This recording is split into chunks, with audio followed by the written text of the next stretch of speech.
ನಾನಿವತ್ತು ಲಕ್ಷ್ಮಿಗೆ ಸೀರೆ ಉಡಿಸ್ತಾ ಇದ್ದೀನಿ. ಲಕ್ಷ್ಮಿಗೆ ಸೀರೆ ಉಡಿಸೋದಕ್ಕೆ ಒಂದು ಗುಂಡಿ ತೊಗೊಂಡಿದ್ದೀನಿ, ಹಾಗೆ ಅದ್ರ ಮೇಲೆ ಒಂದು ಬಿನ್ಗೆ ತೊಗೊಂಡಿದ್ದೀನಿ.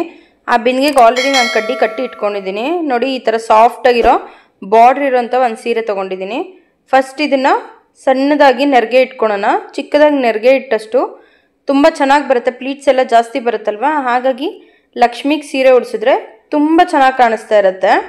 ನೋಡಿ ಈ ಥರ ಸಣ್ಣ ಸಣ್ಣ ಪ್ಲೀಟ್ಸ್ ಇಟ್ಕೊಬೇಕು. ನಾನು ಪ್ಲೀಟ್ಸ್ ಇಟ್ಕೊಂಡಿದ್ದಾದಮೇಲೆ ಕೆಳಗಡೆ ಯಾವ ಥರ ಕ್ಲಿಪ್ ಹಾಕಿದ್ದೀನೋ ಅದೇ ಥರ ಮೇಲುಗಡೆ ಕ್ಲಿಪ್ ಹಾಕಿ 1 ಬಾರಷ್ಟು ನನ್ನ ಸೀರೆನ ಸೆರಗಿಗೋಸ್ಕರ ಬಿಟ್ಕೊತಾ ಇದ್ದೀನಿ. ಈಗ ಸೆರಗನ್ನ ಸಣ್ಣದಾಗಿ ಅದನ್ನು ಅಷ್ಟೇ ನೀಟಾಗಿ ಪ್ಲೀಟ್ಸ್ ಇಟ್ಕೊಳ್ಳೋಣ.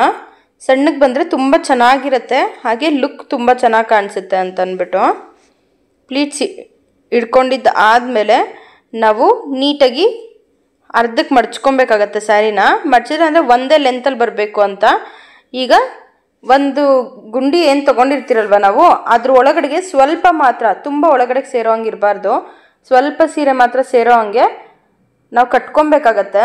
ಕಟ್ಕೊಂಡು ನೀಟಾಗಿ ಇದನ್ನು ಒಂದ್ರ ಪಕ್ಕ ಒಂದು ಜೋಡಿಸ್ಕೊತಾ ಬರೋಣ ಪ್ಲೀಟ್ಸ್ನೆಲ್ಲ. ಅದಾದಮೇಲೆ ಅದ್ರ ಮೇಲೆ ಒಂದು ಬಿನ್ಗೆ ಇಟ್ಕೊಳ್ಳೋಣ.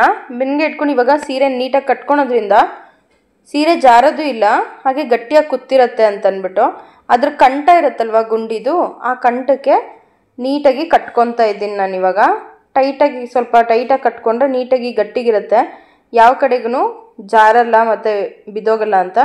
ಇವಾಗ ಪ್ಲೀಟ್ಸ್ನ ನೀಟಾಗಿ ಅರೇಂಜ್ ಮಾಡ್ಕೊಬೋದು ನಾವು. ಅರೇಂಜ್ ಮಾಡ್ಕೊಂಡಿದ್ದಾದಮೇಲೆ ನಾನು ಕೈಗಳಿಗೋಸ್ಕರ ಒಂದು ಅಭಯ ಹಸ್ತ ಉಭಯ ಹಸ್ತ, ಕೈಗಳಿಗೋಸ್ಕರ ನಾನು ಒಂದು ಬ್ಲೌಸ್ ಪೀಸ್ ತೊಗೊಂಡಿದ್ದೀನಿ. ಆ ಬ್ಲೌಸ್ ಪೀಸ್ನ ನೀಟಾಗಿ ಅರ್ಧಕ್ಕೆ ಮಡಚ್ಬಿಟ್ಟು ಕೊನೆಗೆ ನಾನು ನೀಟಾಗಿ ಅದನ್ನು ಸುತ್ತಕೊಂಡು ಪಿನ್ ಮಾಡ್ಕೊತಾ ಇದ್ದೀನಿ. 2 ಬ್ಲೌಸ್ ಪೀಸ್ನು ಅದೇ ಥರ ಪಿನ್ ಮಾಡ್ಕೊಬೇಕು. ಆದಷ್ಟು ಕೈ ಕೆಳಗಡೆಗೆ ಪಿನ್ ಬರೋ ಹಂಗೆ ನೋಡ್ಕೊಳ್ಳಿ, ಇಲ್ಲಾಂದರೆ ಪಿನ್ ಅದು ಎದ್ದು ಕಾಣಿಸ್ತಾ ಇರುತ್ತೆ. ಅದಕ್ಕೆ ನೋಡಿ ಇದು ಸ್ವಲ್ಪ ಜಾಸ್ತಿ ಬರುತ್ತೆ ಅಂದ್ಬಿಟ್ಟು ನಾನು ಸ್ವಲ್ಪ ಫೋಲ್ಡ್ ಮಾಡಿಬಿಟ್ಟು ಹಾಕ್ಕೊತಾ ಇದ್ದೀನಿ ಪಿನ್ನ. ಈ ಥರ ನೀಟಾಗಿ ಪಿನ್ ಮಾಡ್ಕೊಬೇಕಾಗತ್ತೆ. ಸ್ವಲ್ಪ ಈಗಿನ ಪಿನ್ನೆಲ್ಲ ಅಷ್ಟು ಶಾರ್ಪ್ ಇರೋಲ್ಲ, ಸ್ವಲ್ಪ ಶಾರ್ಪ್ ಇರೋ ಥರ ಪಿನ್ ತೊಗೊಳೋಣ. ನೋಡಿ ಈ ಥರ ನೀಟಾಗಿ ಕೈನ ರೆಡಿ ಮಾಡಿ ಇಟ್ಕೊಂಡಿದ್ದೀನಿ. ಕಡ್ಡಿ ಕಟ್ಟಿರೋ ಅಂಥ ಒಂದು ಬಿಂದಿಗೆಗೆ ನಾನು ಕೈನ ಫಿಕ್ಸ್ ಮಾಡ್ಕೊತೀನಿ. ತುಂಬ ಈಸಿಯಾಗಿ ಫಿಕ್ಸ್ ಮಾಡ್ಬೋದು ಈ ಕೈನ, ತುಂಬ ಕಷ್ಟ ಏನಾಗಲ್ಲ. ಫಿಕ್ಸ್ ಮಾಡಿದಾದ್ಮೇಲೆ ನೀಟಾಗಿ ಕೈ ನಮ್ಮ ಕೈಯಲ್ಲೇ ಯಾವ ಥರ ಇರುತ್ತಲ್ವ ಅದೇ ಥರನೇ ನೀಟಾಗಿ ಪಿನ್ ಮಾಡಿ ಫಿಕ್ಸ್ ಮಾಡ್ಕೊಬೇಕಾಗತ್ತೆ, ಇಲ್ಲಾಂದರೆ ಸೈಡ್ಗೆ ಹೋಗ್ತಾ ಇರುತ್ತೆ ಕೈ ಅಂತ ಅಂದ್ಬಿಟ್ಟು.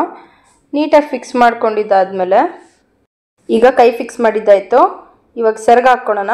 ಸೆರಗನ್ನ ನೀಟಾಗಿ ಪೂರ್ತಿಯಾಗಿ ಎಳ್ಕೊಂಡು ನಾವು ಯಾಕಂದರೆ 1 ಬಾರಷ್ಟು ಸೆರಗು ಬಿಟ್ಕೊಂಡಿರ್ತೀರಲ್ವ, ಹಾಗಾಗಿ ನೀಟಾಗಿ ಎಳ್ಕೊಂಡು ಮಾಮೂಲಿ ನಾವು ಯಾವ ಥರ ಸೀರೆ ಉಟ್ಕೊತೀರೋ ಅದೇ ಥರ ಸೀರೆನ ಪಲ್ಲುನ ಹಾಕಿ ಆಮೇಲೆ ಹಿಂದೆಯಿಂದ ವಿ ಶೇಪಲ್ಲಿ ಮುಂದಕ್ಕೆ ಎತ್ಕೊಬೇಕಾಗತ್ತೆ.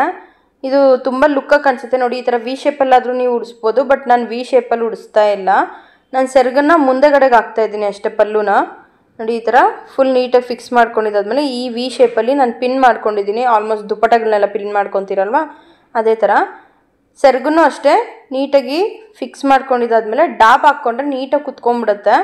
ಹಾಗಾಗಿ ನಾನು ಡಾಬ್ ಹಾಕಿದ್ದಾಯಿತು. ಈಗ ಕೈಗೆ ಬಳೆಗಳು ಹಾಕ್ತಾಯಿದ್ದೀನಿ. ಬಳೆ ಹಾಕಿದಾದ್ಮೇಲೆ ಒಂದು ಕಾಯಿ ಇಟ್ಟು ಅದಕ್ಕೆ ಮುಖವಾಡ ಹಾಕ್ಕೊತೀನಿ. ಮುಖವಾಡ ನೋಡ್ಕೊಂಡು ನೀಟಾಗಿ ಕಟ್ಕೊಬೇಕಾಗತ್ತೆ, ಯಾಕಂದರೆ ಮುಖವಾಡ ನೀಟಾಗಿ ಕಟ್ಟಿಲ್ಲ ಅಂತಂದರೆ ಮೇಲೆಗೆ ನೋಡ್ತಾ ಇರುತ್ತೆ ಅಥವಾ ಸೈಡಿಗೆ ನೋಡೋದು ಆ ಥರ ಆಗುತ್ತೆ. ಕರೆಕ್ಟಾಗಿ ಸ್ಟ್ರೈಟಾಗಿ ನಿಂತಿರೋ ಹಂಗೆ ಇರಬೇಕು, ಅಥವಾ ಕುತ್ಕೊಂಡಾಗ ಯಾವ ಥರ ಕಾಣಿಸುತ್ತಲ್ವ ಎದುರುಗಡೆ ನೋಡ್ತಾ ಇದ್ರೆ ಆ ಥರ ಇದ್ರೇ ಚೆನ್ನಾಗಿರುತ್ತೆ. ಈಗ ನಾನು ಒಡವೆಗಳನ್ನೆಲ್ಲ ಹಾಕ್ಕೊತಾ ಇದ್ದೀನಿ. ನೀಟಾಗಿ ಒಡವೆಗಳನ್ನೂ ಅಷ್ಟೇ ನೀಟಾಗಿ ಹಾಕ್ಕೊಬೇಕು ಕಾಣಿಸೋ ಹಂಗೆ, ಯಾಕಂದರೆ ನಾವು ಸೆರಗೂ ಅಷ್ಟೇ ನೀಟಾಗಿ ಕಾಣಿಸೋ ಹಂಗೆ ಇರಬೇಕಲ್ವ. ಅದಕ್ಕೇ ನಾನು ಕಾಲು ಯಾವ ಥರ ಫಿಕ್ಸ್ ಮಾಡೋದು ತೋರಿಸ್ತಿದ್ದೀನಿ. ತುಂಬ ಈಸಿ. ಒಂದು ಸೈಡ್ಗೆ ಪಿನ್ ಮಾಡ್ಕೊಳ್ಳಿ, ಇನ್ನೂ ಒಂದು ಕಾಲು ಅಷ್ಟೇ. ನೋಡಿ ಇವಾಗ ಲಕ್ಷ್ಮಿ ನೀಟಾಗಿ ರೆಡಿ ಆಗಿದೆ. ಎಷ್ಟು ನೀಟಾಗಿ ಕಾಣಿಸ್ತಾ ಇದೆ ಅಲ್ವಾ ಲಕ್ಷ್ಮಿ ನೋಡೋದಕ್ಕೆ. ಈಗ ಲಕ್ಷ್ಮಿಗೆ ಹೂವು ಹಾಕ್ಕೊಳ್ಳೋಣ. ನೋಡಿ ಎಷ್ಟು ಬೇಗ ಆಯಿತು ಅಂದರೆ ತುಂಬ ಈಸಿಯಾಗಿ ನಾವು ಲಕ್ಷ್ಮಿಗೆ ಕೂರಿಸಿದ್ದಾಯ್ತಲ್ವಾ. ಇಷ್ಟೇ ಈಸಿ ಸಿಂಪಲ್ಲಾಗಿ ನೀವು ನಿಮ್ಮ ಮನೇಲಿ ವರಮಹಾಲಕ್ಷ್ಮಿ ಹಬ್ಬಕ್ಕೆ ಲಕ್ಷ್ಮಿನ ಕೂರಿಸಿ.